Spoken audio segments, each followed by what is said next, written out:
You're listening to Your Magical Midlife, the podcast for women 40 and up.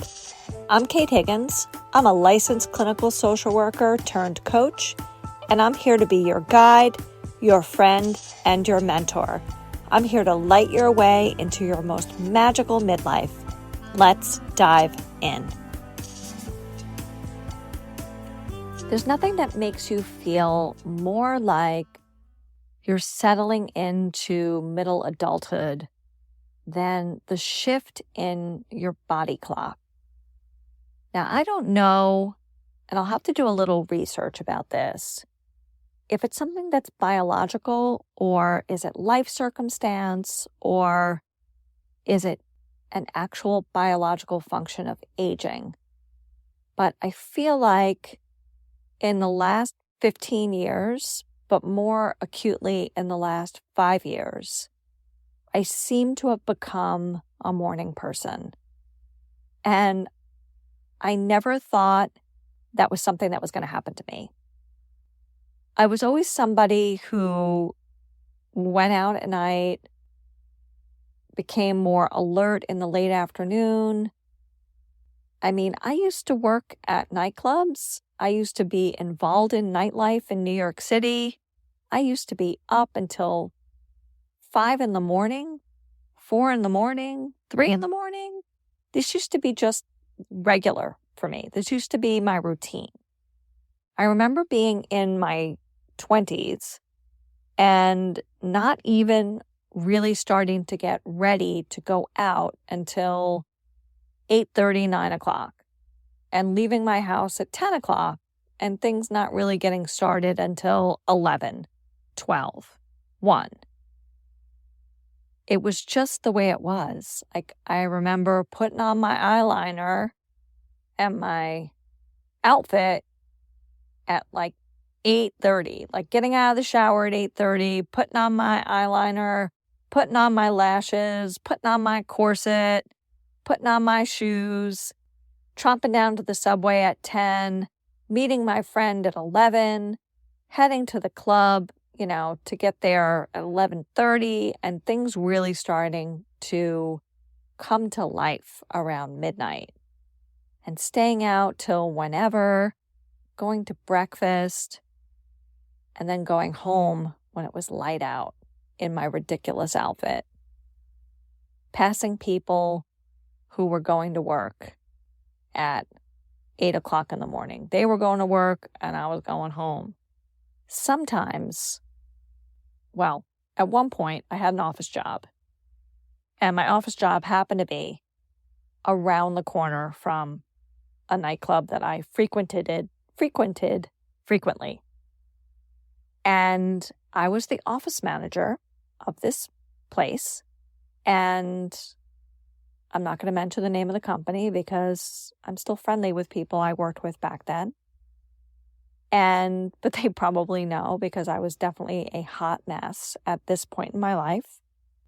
But I remember being out until 4 or 5 in the morning, and then just having my office key on me and just going around the corner, letting myself in, and sleeping under my desk.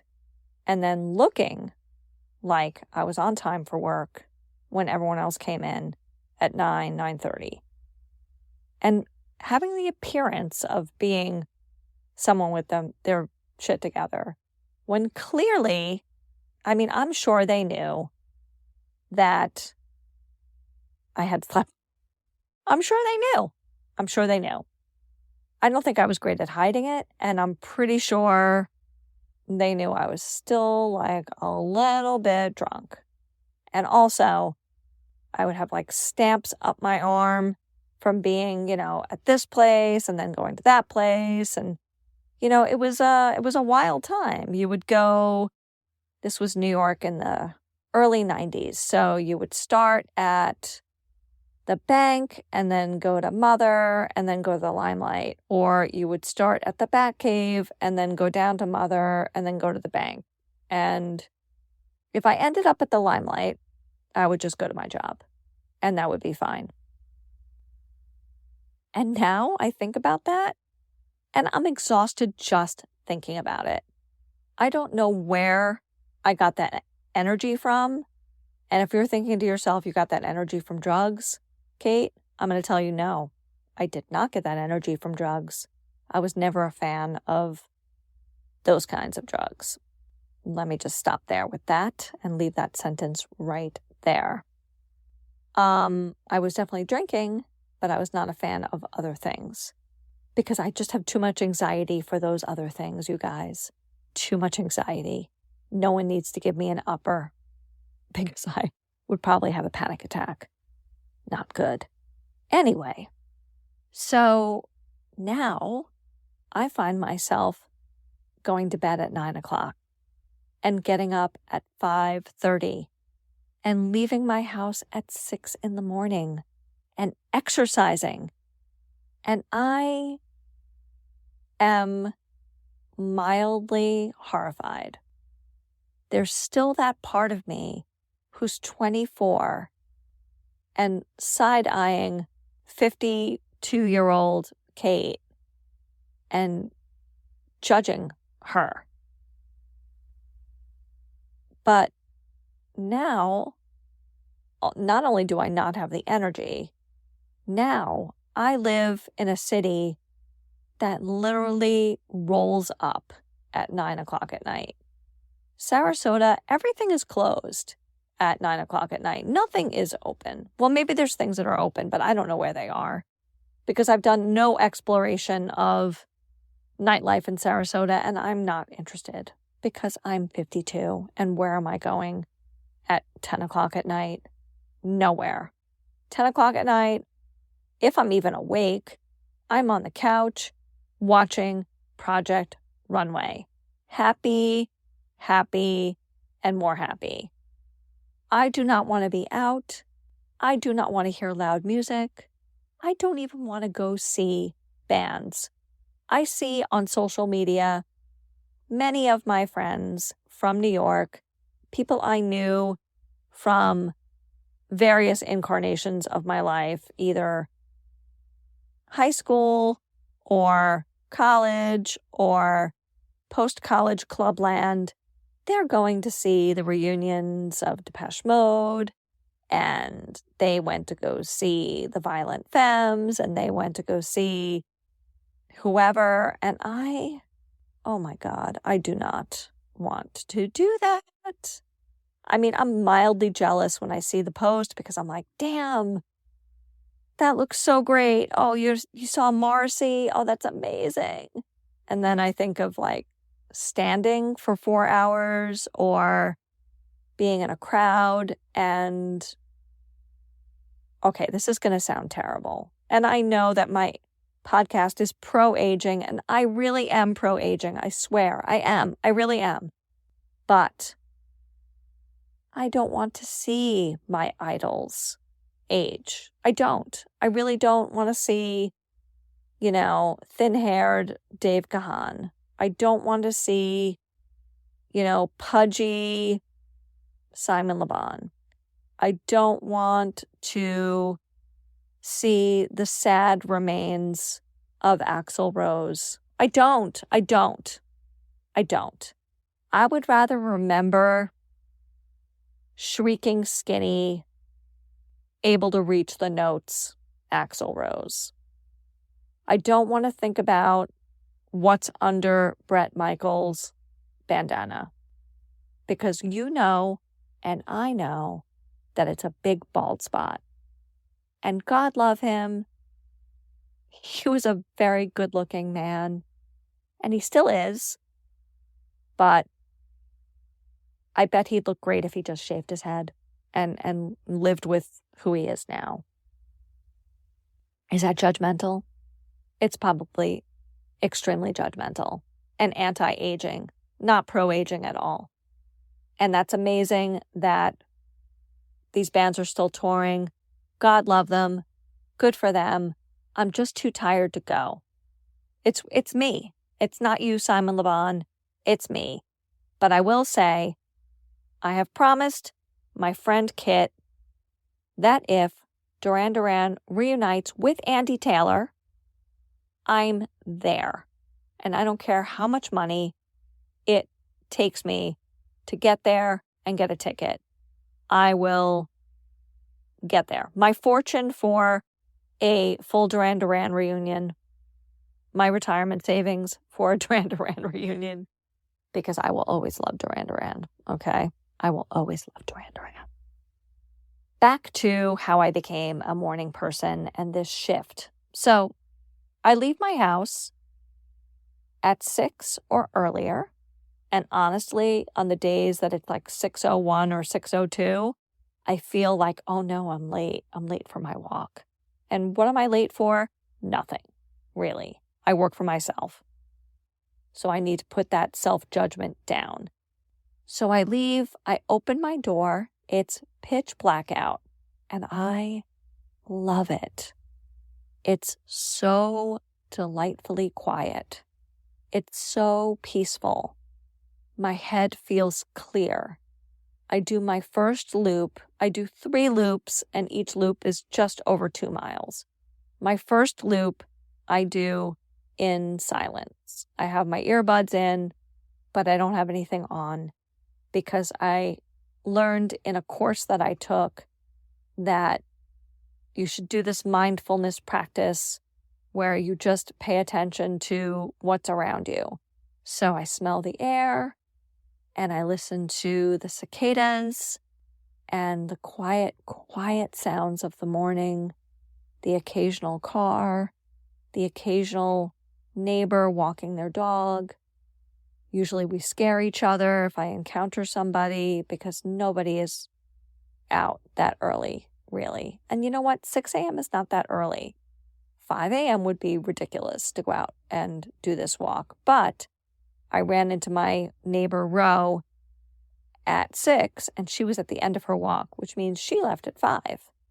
But Ro is, I don't know, Ro's got to be 70. I'm going to guess Ro's 70. And amazing, right? She's 70 years old and she is out walking at 5 in the morning. She is she's in amazing shape. She's really inspiring. She seems to be strong and healthy. And I'm guessing that she's around 70. Ro, if you're listening to this and you're like 63 and you're ready to punch me in the face for saying you're 70, I'm sorry, it was just a guess. Anyway, the mornings are just delightfully quiet. And I'm surprised that I've grown to love watching the day wake up.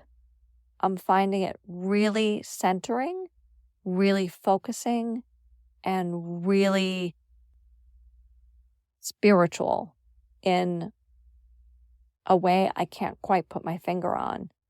But there's something about being able to see Venus in the sky and hear the cicadas and hear the crickets and feel centered and feel in touch with myself and feel focused.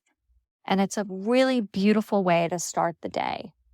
And I get back to my house and it's around 7:45-ish, depending on how fast I walk. And then I do a round of tapping and I pull a card for the day and I do my morning pages.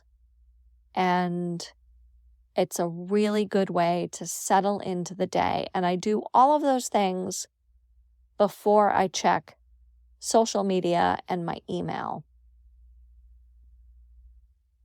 And I don't know how this morning person thing happened to me, but I'm kind of digging it. I'm digging sitting on my porch, drinking some coffee after my walk and doing those 3 things. And it's really helping me ease into my day.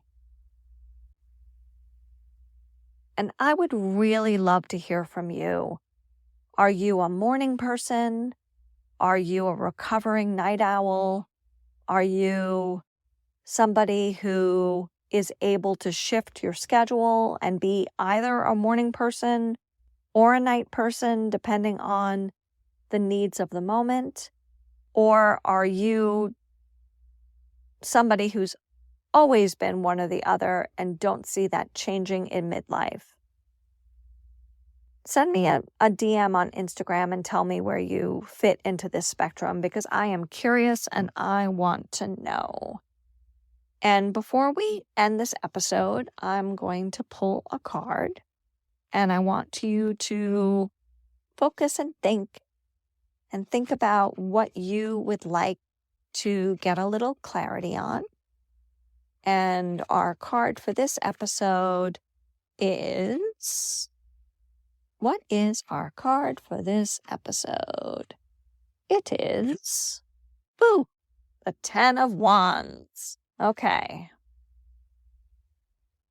The 10 of Wands is all about getting exactly what you've worked for, exactly what you've dreamed of, exactly what you've fantasized about, and then feeling stuck in it. Stuck and in the mire, in the mud, overwhelmed, overburdened. But you know what? You called it in. This is exactly what you thought you wanted. Now you have it, and you hate it. And the message of the 10 of Wands is you can always blow those torches out and start over. You aren't stuck. Even if you feel stuck, we're never really stuck. The only time we're stuck is when we're dead. And even that's debatable, right? Because we don't know where our consciousness goes after we die. So maybe we're never really stuck. Maybe it's a pause. Maybe it's a time to reflect and rebuild as necessary. So that's it for this episode, my loves. Thanks again for listening to Your Magical Midlife. I'm Kate Higgins, your host. You can follow me on Instagram at Your Magical Midlife. You can check out my offerings on my website, www.yourmagicalmidlife.com.